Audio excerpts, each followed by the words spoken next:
నమస్తే అన్న, మాది బాయపాలెం అన్న, బెల్లంకొండ మండలం, పల్నాడు జిల్లా అన్న. ఈ సైబర్ హార్ట్ మిరప కావేరీ కంపెనీ వాళ్ళది. కాపు కానీ, కాయ సైజు కానీ, రంగు కానీ ఏదైనా చేను బాగుందన్న. ఎకరానికి ఒక 30-35 క్వింటాలు అవుతాయి అన్న. ఏడు అందులో పండు పిన్నీసు ఎక్కువ ఉండటం వల్ల ఇంకా డ్రాపింగ్ చాలా తక్కువగా ఉందన్న. ఇది పండు పిన్నీసు పండు కూడా ఏదైనా చాలా తక్కువ విత్తనంలో. కాయ రంగు కానీ ఏదైనా బాగుంది. చేను ఇది తెల్లగొర్రెల నాగరాజు యాదవుల అబ్బాయిది అన్న. ఈ అబ్బాయిది చేను. మీ పేరన్నా? నా పేరు తెల్లగొర్రెల నాగరాజు. మీ పేరన్నా? ఏ ఊరు శశిధర్ రెడ్డి. ఎంత వేశారు నాగరాజు? నేను 3 ఎకరాలు చేయను. ఇది ఎకరన్నర మటుకు సైప్రాట్ వేసుకున్నా, వేరే రకాలు వేసుకున్నాం.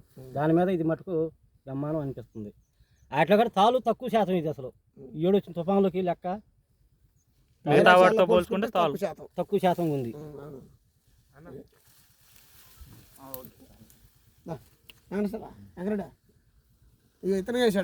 ఫస్ట్ అప్పుడు సార్ మీరు వేసారుగా, ఎలా ఉంది చెప్పండి సార్. కావేరీ సీడ్స్ వారి సైబర్ హార్ట్ నేను విత్తనం వేసానన్నా. ఈ యొక్క విత్తనం 30 నుంచి 40 క్వింటాలు వరకు కాపు అనేది చిక్కడి కాపు అన్న. కాయ సైజు కానీ జీన్స్ ఒకటే రకంగా ఉంటుంది, రంగు బాగుంది. ఈ వెరైటీ వచ్చేసి నేను లాస్ట్ ఇయర్ వేరే కొట్టుకు వెళ్ళాను. వెళ్తే మాకు దొంగతేజ ఇచ్చారు.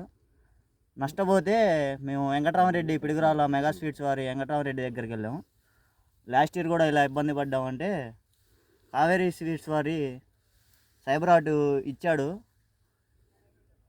లాస్ట్ ఇయర్ మేము ఎకరానికి 15 క్వింటాలు తీస్తే 35 నుంచి 40 క్వింటాలు వస్తాయన్న.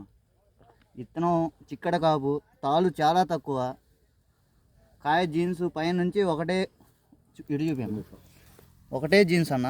కింద నుంచి ఒకటే సైజు ఉంటుంది, పై కాయ కూడా ఒకటే సైజు వస్తుంది. చూడండి కాపు చూడండి.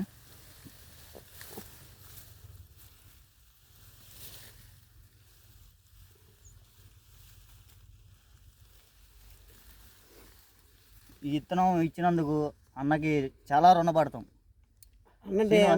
శ్రీనివాసరెడ్డి గారు మెగా స్వీట్స్ విత్తనం ఎదగిన విత్తనం. నేను 2 ఎకరాలు వేసాను. ఎకరానికి 35 నుంచి 40 క్వింటాలు వస్తుంది. ఓకే, థ్యాంక్ యూ అన్న. Thank you.